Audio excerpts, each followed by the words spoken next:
नमस्कार. सतत थकवा जाणवतोय का? आणि त्याचं नेमकं कारण काय हेच कळत नाहीये? बरं, यामागे नेहमीच कामाचा ताण असतो असं नाही. कदाचित एक महत्त्वाचं विटॅमिन कमी पडतंय. चला तर मग, आज बोलूया विटॅमिन B12 बद्दल आणि शोधूया थकव्यामागे दडलेलं त्याचं खरं कारण. आपल्यापैकी खूप जणांना असंच वाटतं की सततचा थकवा आणि मरगळ याचं कारण म्हणजे एकतर कामाचा लोड किंवा मग अपुरी झोप, बरोबर ना? पण थांबा, प्रत्येक वेळी हेच कारण असेल असं अजिबात नाहीये. खरं तर या थकवामागे एक असं कारण लपलेलं असू शकतं ज्याकडे आपल्या सहसा लक्षच जात नाही, आणि ते म्हणजे शरीरातली विटॅमिन B12ची कमतरता. तर मग चला या थकव्यामागे जे खरं कारण दडले त्याचा जरा खोलात जाऊन शोध घेऊया. आता एक खूप इंटरेस्टिंग गोष्ट आहे का. Doctor V.K. मिश्रा, जे एक गॅस्ट्रोएन्ट्रोलॉजिस्ट आहेत, ते काय म्हणतात बघा, की अगदी संतुलित आहार घेतला तरीही B12ची कमतरता असू शकते. का? कारण खरी समस्या आहारात नाहीये, तर ती आपल्या आतड्यांच्या आरोग्यात दडलेली असू शकते. ओके, मग आता हे आतडे आणि विटॅमिन B12 यांचं नातं नेमकं काय आहे ते समजून घेऊया. ही प्रक्रिया वाटते तितकी सोपी नाहीये, ती खरं तर बरीच गुंतागुंतीची आहे. तर B12 आपल्या शरीरात शोषलं जाण्यासाठी एक हिरो लागतो. त्याचं नाव आहे इंट्रिन्सिक फॅक्टर. हा एक खास प्रकारचा प्रोटीन आहे जो आपल्या पोटात तयार होतो. याचं काम काय?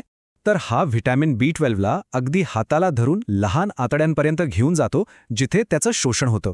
ही संपूर्ण प्रक्रिया आपण 3 सोप्या स्टेप्समध्ये बघू शकतो. पहिली स्टेप, पोटात इंट्रिन्सिक फॅक्टर तयार होतो. दुसरी स्टेप, तो व्हिटॅमिन B12शी घट्ट मैत्री करतो, म्हणजे त्याच्याशी जोडला जातो. आणि तिसरी आणि सगळ्यात महत्त्वाची स्टेप, हे दोघे मिळून लहान आतड्यात पोचतात आणि तिथे B12चं शोषण होतं. ऐकायला तर एकदम सोपं वाटतंय नाही का? पण इथेच तर खरी मेक आहे. काही आजार या साध्या सोप्या वाटणाऱ्या प्रक्रियेत मोठा अडथळा निर्माण करतात. उदाहरणार्थ क्रोन्स डिसीज, सिलियाक डिसीज किंवा आतड्यांना सूज येणं, इन्फेक्शन होणं. या सगळ्यामुळे काय होतं तर आतड्यांची B12 शोषून घेण्याची ताकदच कमी होऊन जाते. आणि जेव्हा हे शोषण व्यवस्थित होत नाही, तेव्हा ही कमतरता हळूहळू गंभीर रूप धारण करते. त्यामुळे फक्त थकवाच नाही, तर इतरही काही गंभीर लक्षणं दिसू लागतात. चला बघूया ती कोणती आहेत. हे बघा, विटॅमिन B12ची कमतरता म्हणजे फक्त थकवा असं अजिबात समजू नका.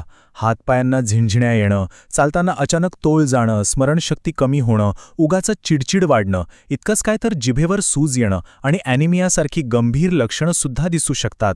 म्हणूनच या लक्षणांकडे दुर्लक्ष करणं खूप धोकादायक ठरू शकतं.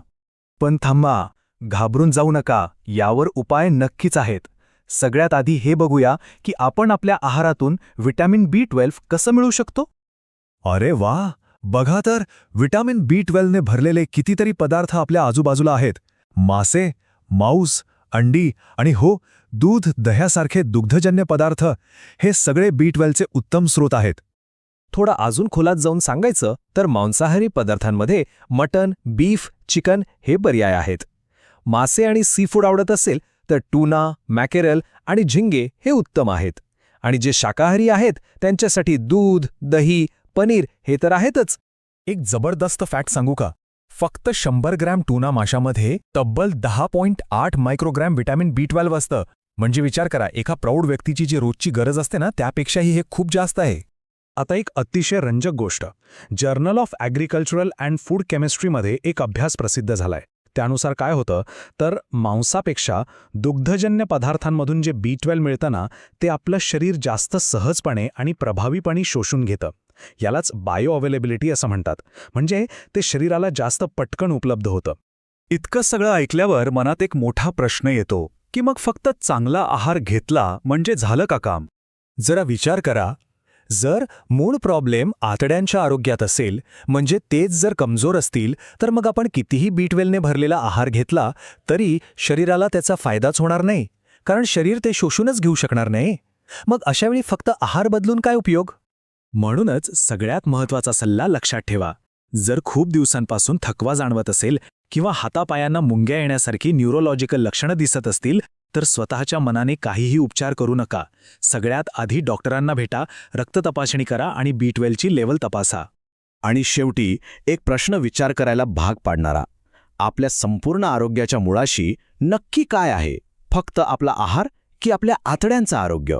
यावर एकदा नक्की विचार करा.